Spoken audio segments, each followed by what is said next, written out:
Mesdames et messieurs, bonsoir et bienvenue dans cette grande interview avec l'honorable Mamadou Badiko que nous recevons aujourd'hui pour cette grande interview. Alors, comme vous le savez, réélu le 3 mai dernier à la tête de l'Union des forces démocratiques UFD, Mamadou Badiko reste une figure marquante de la scène politique guinéenne. Homme de conviction, souvent critique à l'égard du système en place, il incarne une voix singulière dans le débat public entre exigence de vérité et volonté de réforme. Dans un contexte national marqué par les incertitudes de la transition, la fragilité économique, nous recevons, nous recevons pour vous le président de l'UFD. Nous souhaitons aborder avec l'honorable Mamadou Badiko, entre autres, la situation actuelle du pays, les défis internes de son parti et ses ambitions pour l'avenir de l'UFD en particulier et de la Guinée en général. Nous espérons que, sans langue de bois, il va livrer ici son regard sur les enjeux politique, économique et démocratique qui interpelle la Guinée aujourd'hui. Alors, on va tout d'abord commencer par son parcours et bilan avant de progresser un tout petit peu dans cet entretien. Alors, merci beaucoup, Monsieur le Président, pour le déplacement et bienvenue à Guinée Matin TV et guinématin.com. Vous venez d'être réélu à la tête de l'UFD. Que représente pour vous cette reconduction à la présidence du parti? Merci beaucoup, surtout merci beaucoup pour votre invitation. Croyez bien que nous sommes très heureux de vous retrouver, puisque ce n'est pas évident, ce n'était absolument pas évident. Et je vous remercie pour tout votre dévouement, pour que le pluralisme soit respecté dans les opinions, et que chacun, les gens de toutes sortes, puissent s'exprimer. Merci beaucoup. Et donc, vous posez cette question, on ne va pas trop se mettre en avant, mais vous savez que c'est notre premier président, Alpha Ibrahim Sow, qui s'est sacrifié. Il faut que tout le monde sache que ce monsieur s'est sacrifié. Il a abandonné la vie tout à fait confortable qu'il avait à Paris en tant que professeur retraité de l'université. Il a abandonné même les études qu'il était en train de faire dans le domaine des langues, où il était déjà très avancé. Et il a abandonné tout ça. Il a abandonné même sa famille, parce que les enfants n'étaient pas encore très grands. Il est venu, il a énormément souffert ici, puisque il s'est retrouvé dans le milieu, un milieu qui est extrêmement dramatique, puisque il y a tellement de petits escrocs qui grouillent. Il était entouré de ça aussi. Et le pauvre, Dieu l'a repris le 21 janvier 2005. Il n'avait que des petits bandits autour de lui qui profitaient de lui. Et donc, à son décès, il a fallu donc reprendre l'implantation du parti. Nous étions déjà très avancés pratiquement en 2007, puisqu'on évoluait très bien sur le terrain. Le parti s'est totalement remis des secousses très graves qu'on avait subies depuis 1992, lorsqu'il y a eu, à partir d'octobre 1992, qu'il y a eu des problèmes sérieux dans l'UFD avec des factions qui se créaient et tout ça. Et le deuxième congrès qui a été aussi très agité et qui avait amené donc pratiquement à un état de scission. Et donc l'implantation était extrêmement dérisoire. Mais donc en 2007, certains d'entre vous s'en souviennent, nous avions déjà de très bonnes implantations sur l'ensemble du territoire. Et tout ça a volé d'un coup lorsqu'il y a eu l'explosion du communautarisme sur la scène politique. Lorsque chacun disait, ben oui, mais maintenant c'est notre tour, il faut qu'on s'organise. Si on peut prendre le pouvoir, eh bien, on va pouvoir enfin arriver à... Combattre les brèches. Non, on va réaliser nos aspirations à une vie meilleure et tout ça. Et, comme ça, c'est nous qui partageons le gâteau. Donc forcément, on aura la meilleure part. Et c'est la mentalité de tout le monde. Ce n'est pas propre à une communauté et à une autre. Et donc, tout ça a volé pratiquement. Nous avons eu énormément de difficultés avec ça. Et on est resté quand même avec des gens très fidèles, qui nous sont restés fidèles comme vents et marées. Je vous rappelle qu'en 2010, donc, c'était un recensement ethnique. C'était un vote, le premier tour des élections de 2010, c'était les élections les plus paisibles, les plus transparentes, les plus sérieuses que la Guinée ait jamais connues. On espère en connaître d'autres, même si après les résultats ont été trafiqués. Et là, c'était un recensement ethnique. Chacun s'alliait son ethnie. Et moi, je vous dis, l'UFD, nous n'avons eu que 4000 voix. Justement, ceux qui étaient restés avec nous et qui ont voté UFD malgré le raz-de-marée communautariste qui s'était emparé des électeurs. Et c'est pour ça qu'on a été très intéressés, très fiers même de constater que ceux qui ont voté pour l'UFD en 2010, hors du Fouta, ce n'étaient pas des éléments du Fouta émigrés dans ces zones-là. C'était des autochtones de ces régions qui votaient pour nous. Et on a eu plus de voix de ces éléments-là que de gens du Fouta. Donc, on a quand même pu beaucoup travailler là-dessus. Ensuite, vous savez qu'on avait une tradition de ne pas, on avait pris l'engagement de ne pas participer aux élections tant que il n'y aurait pas de conférence nationale souveraine. On n'a pas participé à 93, on n'a pas participé aux législatives de 95, et c'est en 98 qu'on a pris un petit peu le service en soutenant la candidature du professeur Alpha Condé. Évidemment, ça n'avait pas été loin du tout, puisque même ça, on n'a pas travaillé, on n'a pas travaillé sérieusement la main dans la main. Le professeur s'est engagé à fond pour son ami, parce que Alpha était son ami. Et donc, après, nous avons donc participé, puisque vous me demandez un petit peu ce que je retiens de ce parcours. Depuis ça, on a participé à toutes les élections, à commencer par les communales de 2005, de décembre 2005. On a présenté des listes, même unitaires, avec d'autres partis dans des villes, à Sigiri, à Kindia. On a fait de très bons scores, mais c'était déjà que les tricheries avaient commencé. Et à l'époque, les communes n'étaient pas à la proportionnelle.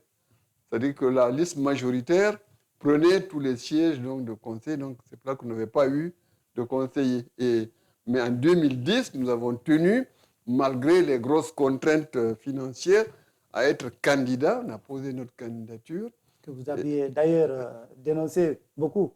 Oui, on a, le fait marquant de cette présidentielle, c'est que nous avions déclaré mes biens. En tant que candidat, j'ai déclaré mes biens à la Cour constitutionnelle. C'est eux qui savent ce qu'ils ont fait de cette déclaration. En même temps, vous avez souhaité que tous les autres fassent comme vous. Oui, on a voulu donner l'exemple. L'UFD a la prétention, on s'appelle Union des forces démocratiques, nous avons la prétention de montrer à quoi doit ressembler la véritable démocratie, c'est-à-dire des dirigeants qui sont sous le contrôle de la population. Dès l'instant où vous n'avez pas fait votre déclaration des biens, personne ne peut vous demander des comptes. Donc c'était un minimum et donc c'était très très important. Mais avant ces présidentielles, vous savez, puisque vous étiez déjà entré déjà dans les médias, que nous avons joué quand même modestement un très grand rôle dans les négociations de Ouaga avec le CNDD. Et c'est nous qui avions préparé tous les textes de l'accord politique, l'accord politique interguinéen, dont personne ne voulait, puisque justement personne ne voulait avoir les mains liées.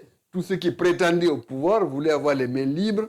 Et donc, ce texte n'a jamais été signé et tout ça. Et donc, ça, on a quand même, modestement, on a beaucoup travaillé donc, à Ouaga avec Feu Jean-Marie Doré, avec lequel on a eu effectivement des problèmes aussi. Mais quand même, il nous a beaucoup fait confiance, et paix à son âme aussi.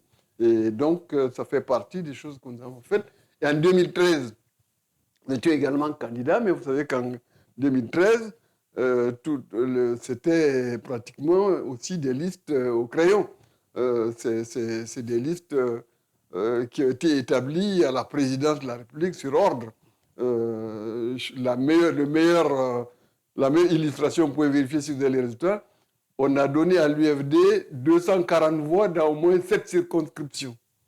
Donc, vous me direz quel est le miracle qui peut faire que dans toutes les circonscriptions, on a 240 voix, puisqu'il fallait faire passer des gens qui avaient des accords avec le pouvoir à l'époque du président Alpha Condé, des gens qui avaient même fait des partis 2 ou 3 mois avant les élections et tout ça.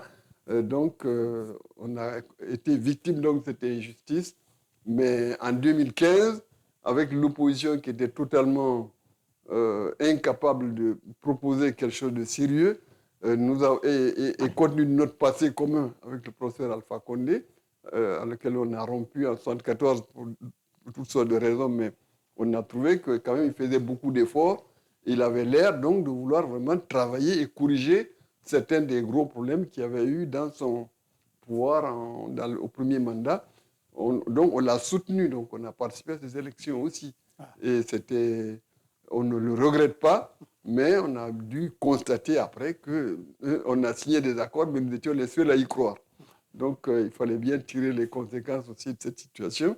Et après ça, bon, il y a eu les communales de 2018, de février, c'était pas mal, puisque nous, on a choisi de nous présenter dans moins de 10 circonscriptions, mais il n'y a qu'une dans laquelle on n'a pas eu d'élus.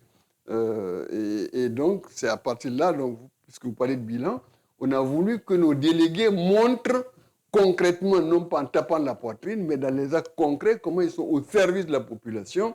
Ils ne participent à aucune combine ou des actes de corruption ou d'accaparement du bien communal et autres.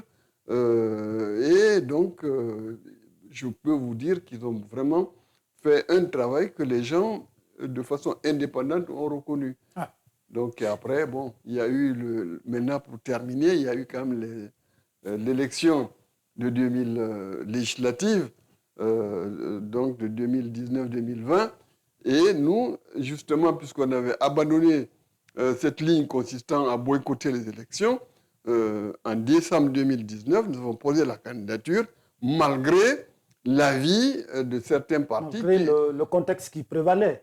Oui, avec des gens qui se disent société civile et qui ordonnent aux partis de ne pas participer à des élections. Et ils acceptent ça. Le Covid s'est invité aussi dans la danse. Mais ça a eu moins d'impact.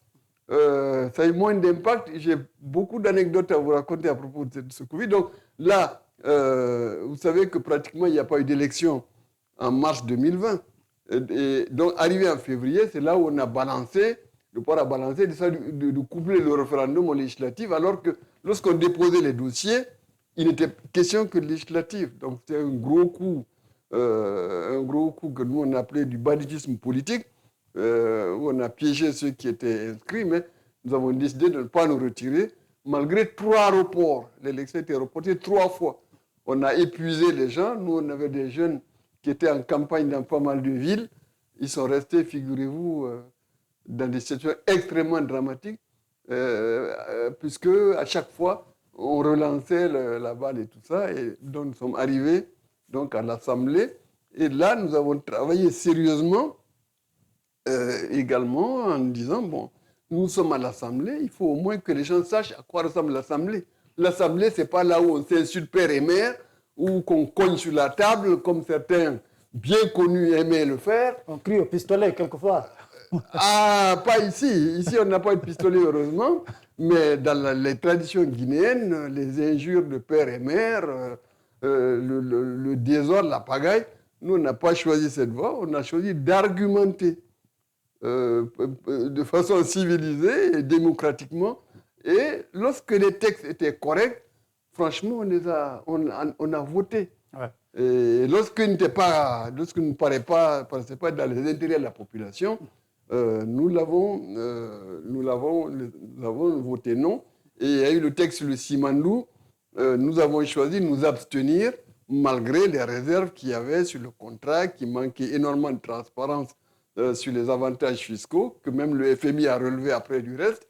Et surtout, il y avait également dans le contrat de Simandou le fait qu'on ne savait pas exactement est-ce que le chemin de fer de 600 km, qui était quand même une bonne chose, est-ce qu'il allait bénéficier également aux populations riveraines qui pouvaient embarquer des marchandises, évacuer des marchandises sur les marchés de Conakry et tout ça, avec des passagers, désenclaver des régions, promouvoir le développement. On n'a pas eu de repose.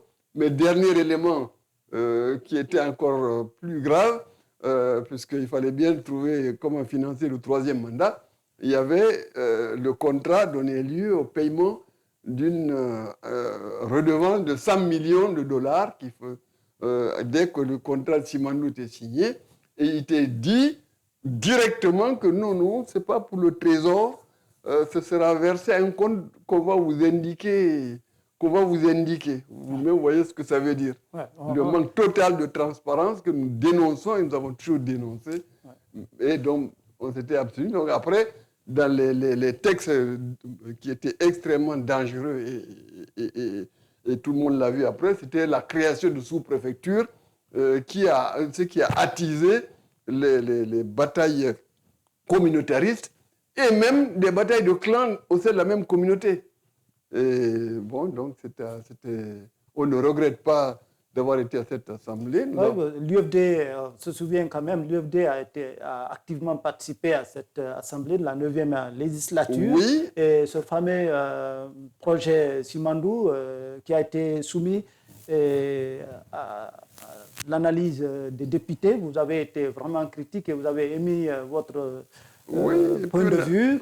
Et puis les propositions, c'est un peu long, on n'a pas le temps, mais sachez que nous avons relevé que ceux qui viennent chercher cette terre pour aller la transformer chez eux, eh bien, ils sont à 8000 km de la Guinée. Et donc, s'ils sont à 8000 km, pourquoi ne pas faire la raffinerie à Benti? Si on dit qu'il n'y a pas de courant, eh bien, les autres aussi n'ont pas de courant, mais ils ont des usines qui produisent de l'énergie avec le pétrole. Ah. Pourquoi on ne pouvait pas importer le pétrole à Benti et puis faire le raffinage du fer? On n'a pas eu de repose. Mais le dernier élément, je vous rappelle quand même l'épisode du fameux emprunt de 230 millions d'euros qui était en fait pour nous une gigantesque opération de blanchiment d'argent liée également au financement du troisième mandat.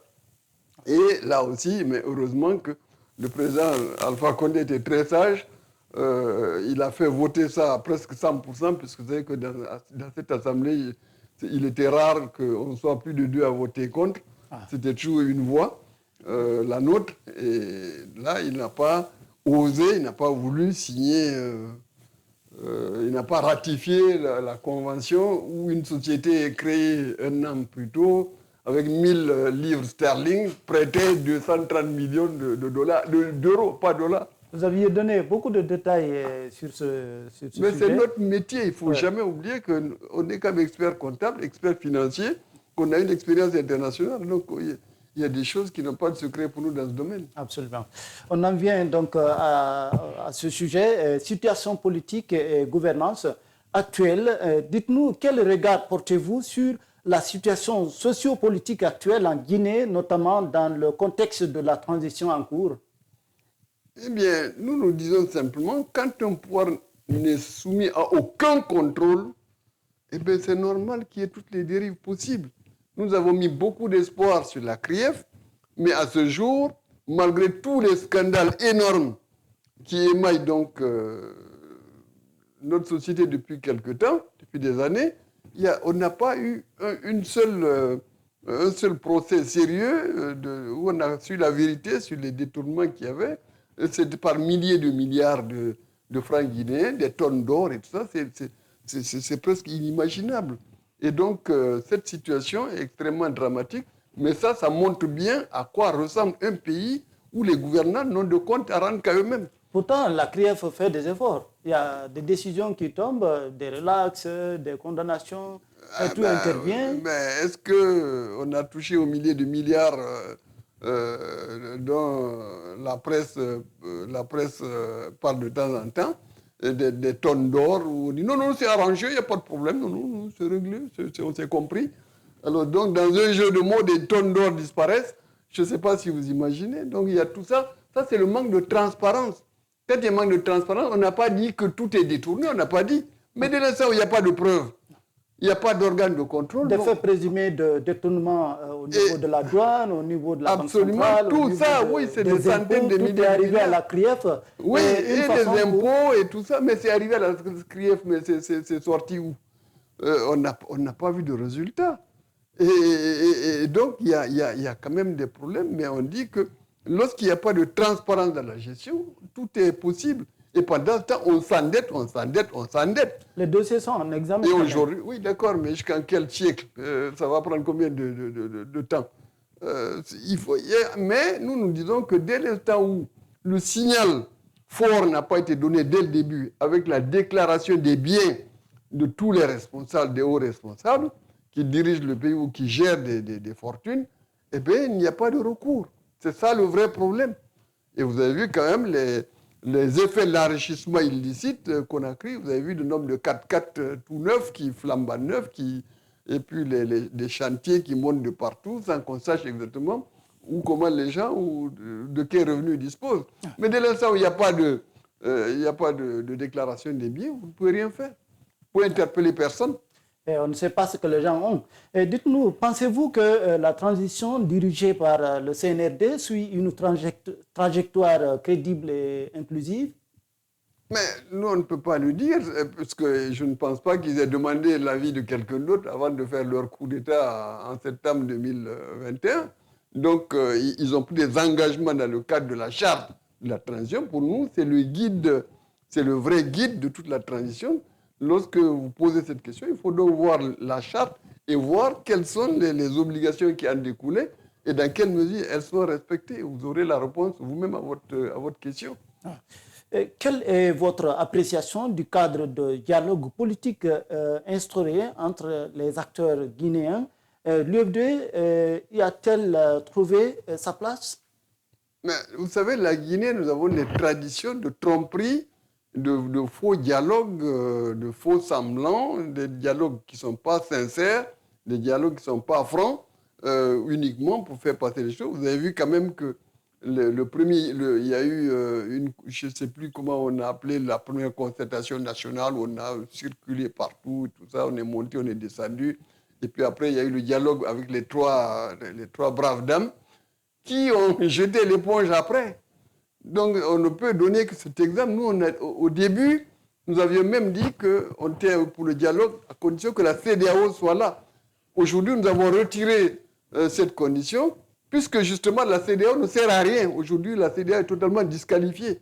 C'est devenu le machin par lequel les grandes puissances passent pour faire prévaloir leur position diplomatique. Donc, entre Guinéens, on peut parfaitement nous entendre, mais si c'est la tromperie, nous ne sommes pas d'accord.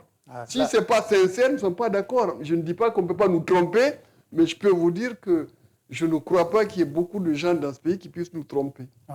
Je ne crois pas. Donc le dialogue, c'est la voie royale. C'est ça la tradition africaine. Quand tu dis l'arbre à palabre, ce n'est pas ça.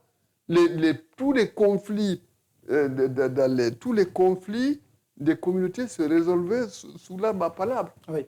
Vous parlez de la disqualification de la CEDEAO et on invoque quelquefois dans certains pays la souveraineté. Et les États du Sahel se sont retirés de la CEDEAO. Qu'en est-il pour le cas de la Guinée? En tout cas, moi, je dis que c'est dommage. Il est regrettable que des gens qui se tapent la poitrine en disant qu'ils sont patriotes, qui disent que non, ils n'ont pas besoin d'organismes interrégionaux comme ça. Ils vont s'unir entre eux. C'est une marche arrière par rapport réellement à toute la démarche logique et incontournable de l'Afrique. C'est de s'unir en faisant d'abord des unions des ensembles régionaux et ensuite en allant vers l'unité africaine. On a énormément de problèmes communs et des problèmes en plus qui ne peuvent pas être résolus dans le cadre d'États découlant de la balkanisation de l'Afrique, donc avec des frontières artificielles, avec des populations qui ne sont que des communautés et pas des nations, la Guinée y compris. Aujourd'hui, vous avez vu que le principal problème de l'Afrique, c'est qu'à l'époque de la colonisation, c'était très simple. Il y avait le colon qui polarisait toute la lutte des nationalistes. Mais quand ils sont partis, eh bien, on est revenu à ce que nous étions avant la colonisation, c'est-à-dire avec des nations. des nations où chacun était dans son existence. Et ça, on n'a pas pu, les Africains n'ont pas réussi à franchir le pas pour se rapprocher, par exemple, de l'histoire de l'Égypte. Vous savez, il y a la basse Égypte, il y a la haute Égypte, et à l'intérieur, il y a les noms. Les noms, c'est là d'où vient autonomie. Et donc, tant qu'on n'arrivera pas à résoudre ces problèmes-là, l'Afrique n'ira nulle part. On sera affaibli, on va être à la merci de l'extérieur. On ne peut pas nous développer puisqu'on ne peut pas profiter de toute l'unité culturelle du continent qui est prouvée et également la gestion commune des ressources. C'est clair. C'est dans ça, on va continuer toujours à tourner en rond. Et que pensez-vous de l'attitude de certains partis politiques qui choisissent de collaborer ou de boycotter les autorités actuelles? Mais nous boycottons en tout cas. Nous parlons de nous. Nous ne boycottons pas les autorités, mais les autorités n'ont pas besoin de nous. En septembre, octobre 2021, on a fait pratiquement des offres de collaboration qui n'ont jamais été... On leur a expliqué beaucoup de choses qu'on savait sur la gestion précédente et tout ça. Nous avons fait attention à ci, faites attention à ça. Voilà, dans tel cas, voilà les problèmes. Je vous donne un exemple. On leur avait parlé justement de cette affaire de 100 millions du Simandou. En disant, attention, il y a 100 millions dans le tunnel. Et ça, après, bon, on n'a jamais su ce que c'est devenu. Et ensuite, on avait parlé même des soldats guinéens du contingent des Nations Unies, où on n'a jamais su, malgré les questions à l'Assemblée, quelle était la gestion qui était faite de ce pactole qui venait donc tous les mois pour le contingent, en contrepartie la présence du contingent guinéen dans le cas des Nations Unies au Mali. Et en plus, je vous donne un autre exemple, c'est le problème du budget.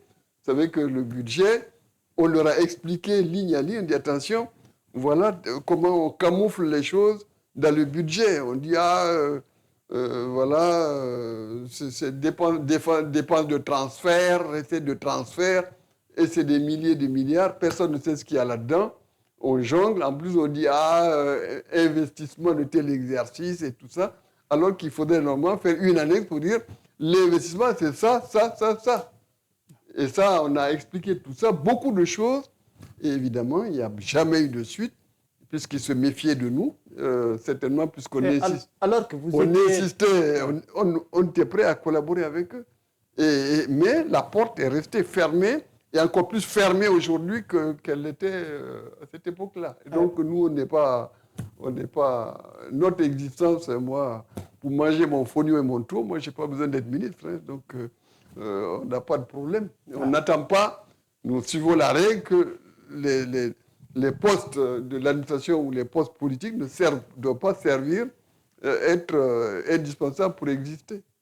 Vous êtes, en tout cas, vous êtes passé à l'Assemblée, vous deviez quand même, vous étiez ceux qui devaient contrôler l'action gouvernementale et exiger du gouvernement non seulement d'appliquer ce qui a été adopté à l'Assemblée, mais aussi rendre compte de ce qui a été pris comme engagement. Dites-nous, quelle analyse faites-vous de la situation économique actuelle du pays, notamment en ce qui concerne l'inflation, le chômage et le pouvoir d'achat des citoyens?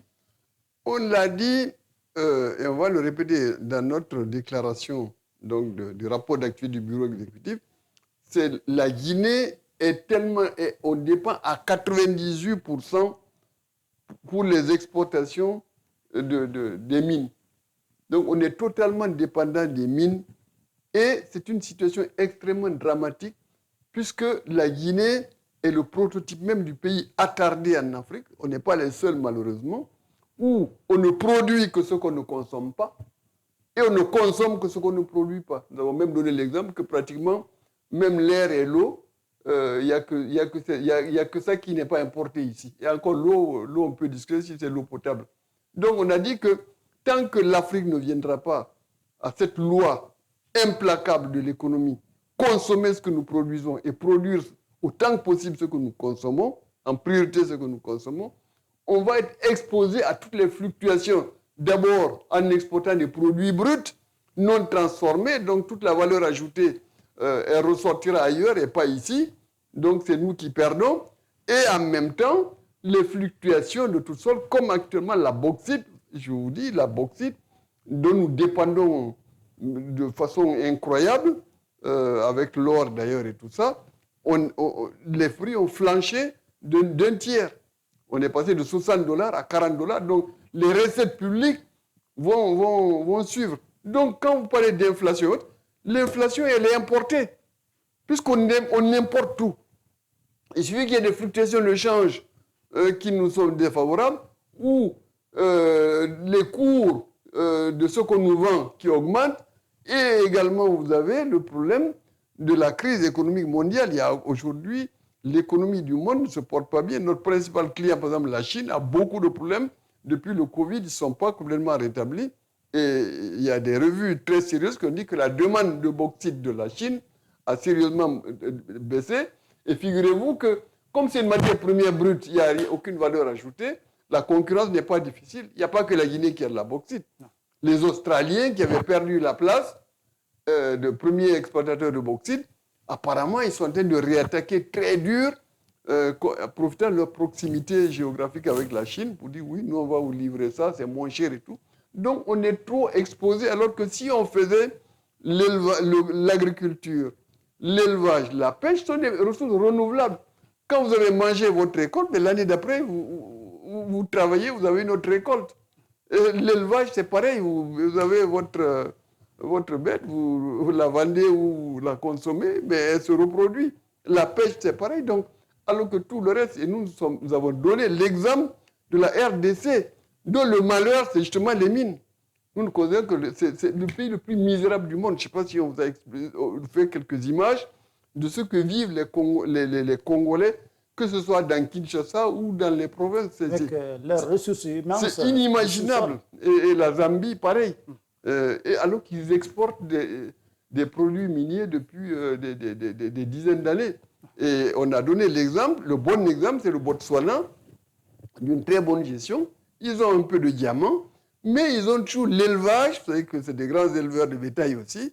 Ils ont l'élevage et ils ont l'agriculture. Ah. Voilà, donc on n'a pas dit qu'on ne doit pas exporter, on ne doit pas exploiter nos mines, mais on a dit qu'il ne faut pas que ce soit écrasant, que le poids ne doit pas être écrasant comme ça. En fait, c'est comme si vous voulez vous croiser et les Chinois viennent exploiter votre bauxite pour vous nourrir. C'est effectivement ce qui se passe. Je vous dis, il y a des ouvriers, des manœuvres chinois venant des campagnes qui ne savent rien de plus que des gens qui sont en Guinée, qui sont aujourd'hui en train d'aller travailler là-bas. Ouais. Et donc, c'est comme si nous, on ne travaille pas et c'est les Chinois qui vont travailler pour nous. Ouais. C'est pas vrai. Ils travaillent pour eux, ils ne travaillent pas pour nous. Ouais. Ils travaillent pour eux et non pour nous. Et récemment, nous avons assisté à l'annonce de la raffinerie sur place, ici. Et que pensez-vous de ce projet? Moi, vous savez que dans ce pays, nous avons appris à croire à ce que nous voyons. Les projets, qu'est-ce que théoriquement on n'a pas réalisé à Guinée? Donnez-moi le monde. On a réalisé des autoroutes, on a réalisé tout ce que vous voulez comme route aujourd'hui, alors que le pays, le réseau routier s'est dégradé à un tel point aujourd'hui. On a parlé d'Air Guinée, mais plus personne n'en parle. On a dit oui, on va aller au Rwanda et tout ça. Mais bon, Air Guinée va aller au Rwanda, Rwandair va venir ici. Vous avez vu tout ce que c'est. Je ne parle même pas de Sotelgui. On n'est pas capable de remettre Sotelgui en place. Donc, nous, on veut voir des réalisations. Le dossier est à la CRIEF. La décision n'est pas encore intervenue. Concernant la Sotelgui, c'était la relance et l'expansion de la Sotelgui. Le montant a été décaissé, semble-t-il, en tout cas selon les incriminés dans le dossier. Les matériaux ont été achetés, mais l'impact n'est pas vu sur le terrain. On est d'accord, mais on est toujours dans la même équation. L'intellectuel africain, nous l'avons dit, on l'a dénoncé souvent, on ne sait que la théorie. En parole, l'intellectuel africain a résolu tous les problèmes. Maintenant, il faut qu'on voit quel est l'impact de toute politique sur les conditions de vie quotidiennes des populations en Guinée. C'est ça, à ce moment-là, on va parler le langage de la vérité, et non plus les promesses. Et surtout, il y a les dérapages en période électorale. Qu'est-ce qu'on n'a pas entendu récemment? Et ça, c'est dramatique, puisque il n'y a que des gens à qui on ne peut pas demander des comptes qui peuvent se hasarder à raconter des histoires comme ça. Ouais. Récemment, il y a eu de nouvelles coupures, dans la circulation des billets de 20 000.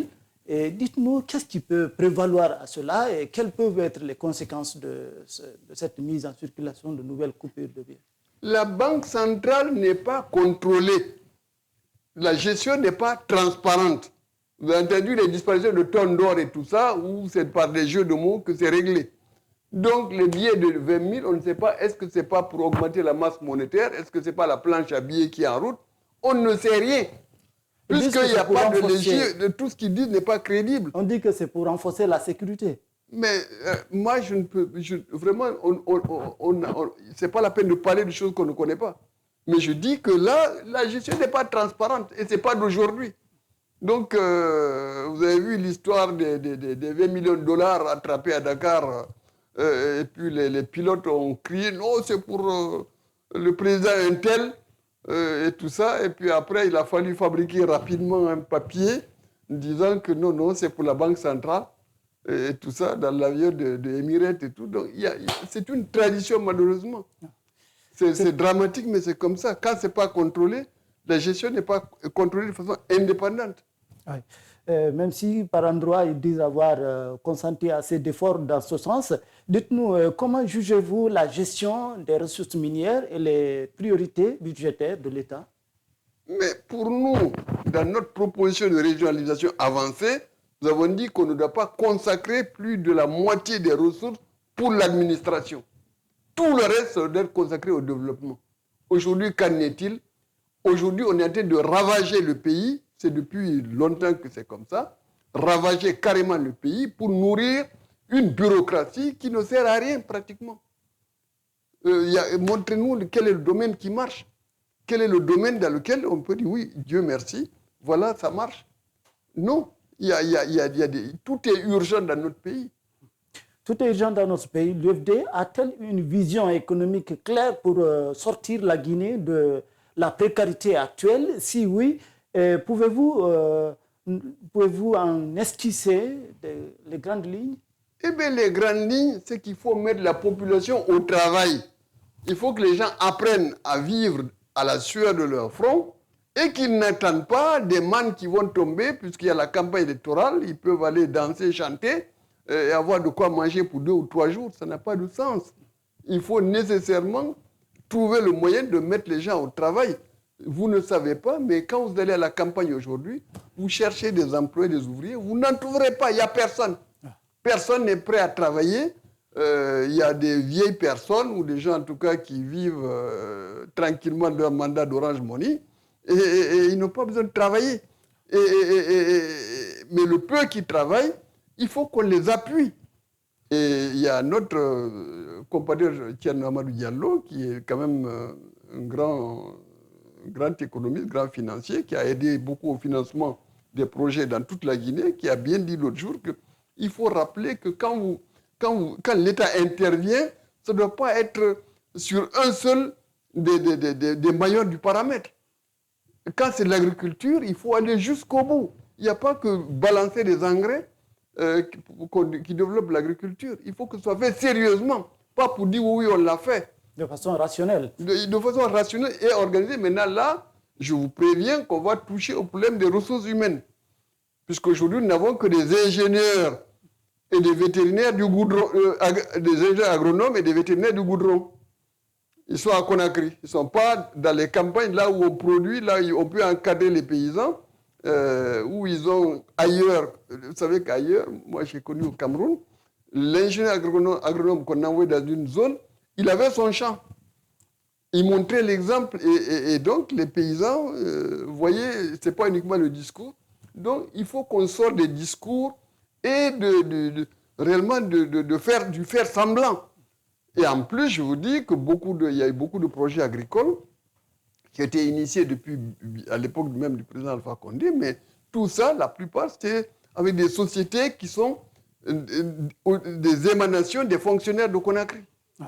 Et donc, ça ne marche pas. Ouais. Soit les études n'ont pas été bien faites, soit ce n'est pas réalisé, ou ça met des années avant d'être réalisé. Donc, il faut sortir de tout ça. Donc, il y a tout un ensemble de blocages qui font que même les paysans qui veulent travailler, ils ne sont pas encouragés à le faire. Maintenant, très rapidement, il faut que vous sachiez qu'il y a eu de gros ennuis, gros problèmes dans la production agricole l'année dernière, puisque il y a eu des zones, les gens ont fait beaucoup de cultures, du riz et tout ça, et malheureusement, ils n'ont pas été appuyés pour la récolte. Donc, il n'y avait pas de machine pour récolter et tout ça. Dans la région de Sigri, il y a eu beaucoup de problèmes comme ça, jusqu'à Koundara. Et en plus, il y a eu le désordre climatique qui a beaucoup joué, qui a dérangé, qui a empêché beaucoup de paysans chez nous, par exemple, de récolter quoi que ce soit. Donc, les problèmes sont extrêmement nombreux et ce n'est pas par des discours qu'on va les résoudre. Il faut mobiliser la population pour qu'elle prenne en charge ses propres intérêts et qu'elle sorte de l'assistanat. Vous savez qu'il y avait beaucoup d'ONG étrangères qui étaient venues nous aider. Elles sont toutes parties, puisque entre les fonctionnaires qui voulaient se sucrer d'abord et les paysans qui voulaient simplement l'assistanat, ça n'a absolument rien donné. Il faut sortir de cette logique où on peut vivre de l'État, puisque l'État n'existe pas. L'État n'a pas de ressources. Le peu de ressources qu'il y a, c'est pour l'énorme machine parasite et corrompue qu'il y a installée à Conakry. C'est pour l'énorme machine parasite. Nous vous rappelons que nous avons comme invité le président de l'Union des forces démocratiques de l'UFD, Mamadou Badiko. C'est un acteur clé, en tout cas principal, dans le secteur de l'élevage, de l'agriculture, de l'éducation. À Kissidougou, vous avez une grande plantation, un grand troupeau de bœufs, ce qui montre que vous êtes un acteur clé dans ces différents secteurs. Dites-nous, vous êtes réélu à la tête de l'UFD, quelles sont les grandes priorités de votre nouveau mandat à la tête de l'UFD? Nous acheminons presque vers la fin de cet entretien. Merci, très rapidement. Donc la première grande priorité, c'est de redynamiser toutes les implantations, mobiliser les gens sur des thèmes mobilisateurs justement, qui permettent d'aller nous rapprocher de la population et de travailler dans un cadre où on n'est pas là uniquement pour faire des discours politiques ou parler d'élections. C'est donc la priorité et nous avons donc bien noté qu'on a des problèmes de mobilisation des femmes. Vous savez que les femmes, c'est la moitié de la population et vous ne pouvez rien faire de sérieux si on ne mobilise pas les dames, malgré les problèmes sociologiques que ça pose. Vous savez que les femmes mariées ici, elles ne sont pas tellement libres d'aller dans des réunions où elles veulent. Il y a énormément de problèmes derrière, mais nous allons devoir chercher, tout faire pour trouver donc la voie pour que les gens puissent être mobilisés, mais en même temps, en se basant, comme objectif, se rapprocher le plus possible de la population pour l'aider, l'amener à prendre ses affaires en main et réellement de faire redynamiser toute l'économie et que les gens se prennent en charge et qu'on sorte de cette situation où la seule façon en Guinée d'exister, c'est d'avoir une place dans l'appareil d'État, dans les partis, de prendre sa part, comme vous dites, et puis vivre de tout sauf de son travail. Il faut qu'on arrête.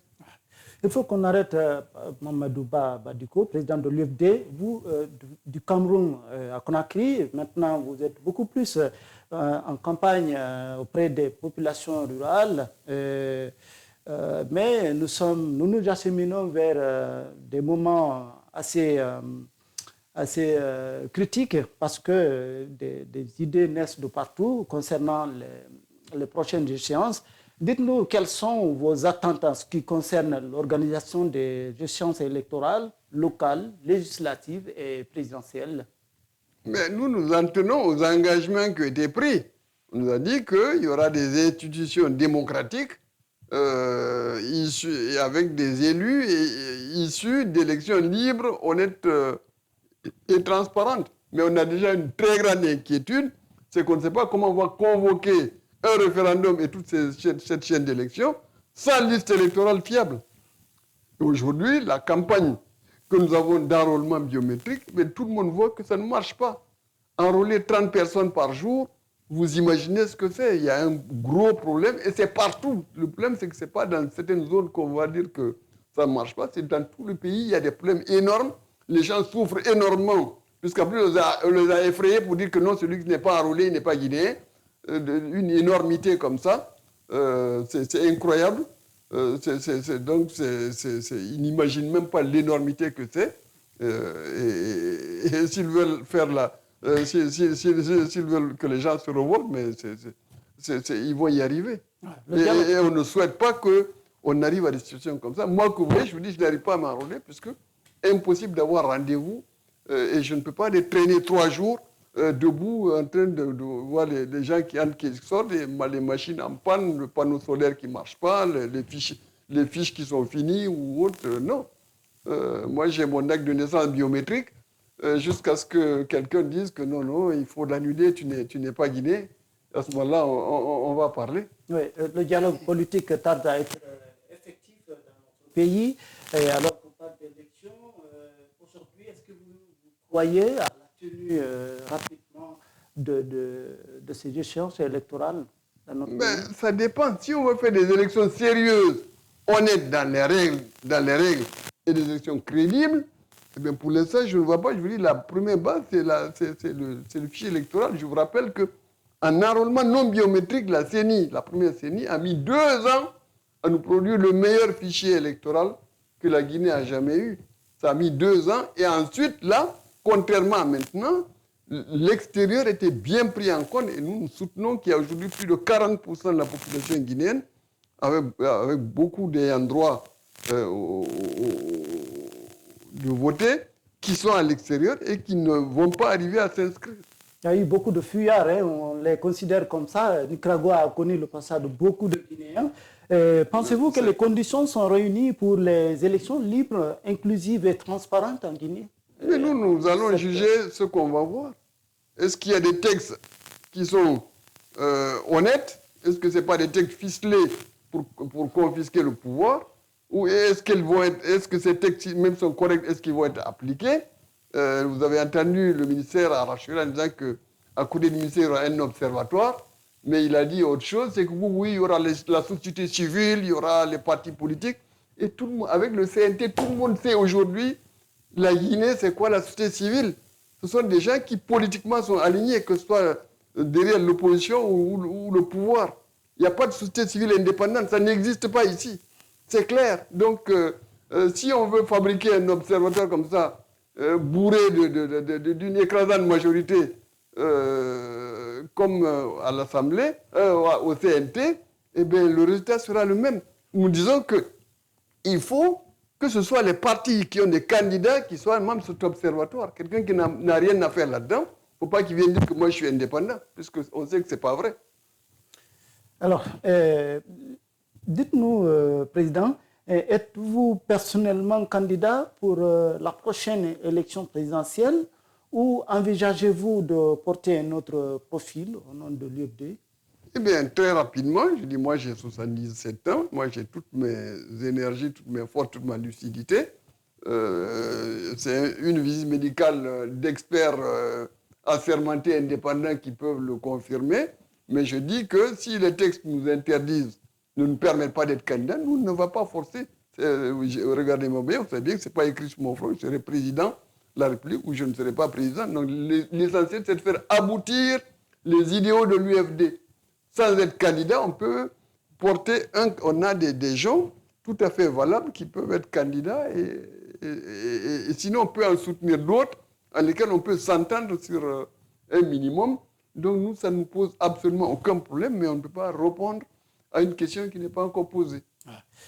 La dernière question, quel message souhaitez-vous adresser aux militants de l'UFD et aux citoyens guinéens qui suivent votre combat politique depuis des années?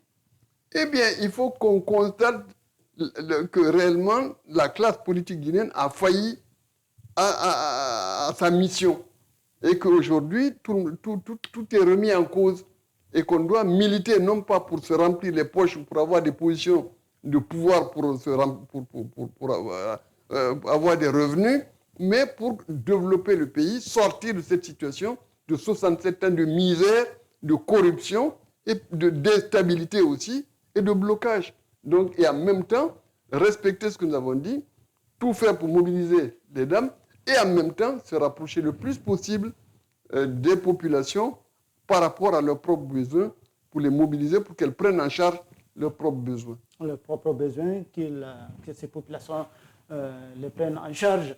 Et c'est la fin de notre entretien avec le président de l'Union des forces démocratiques UFD, monsieur l'honorable Mamadouba Badiko. Nous nous entretenions avec lui sur divers sujets, notamment son parcours, le parcours de l'UFD, les perspectives et la situation sociopolitique de notre pays. C'est un plaisir pour nous de vous recevoir, monsieur Ba.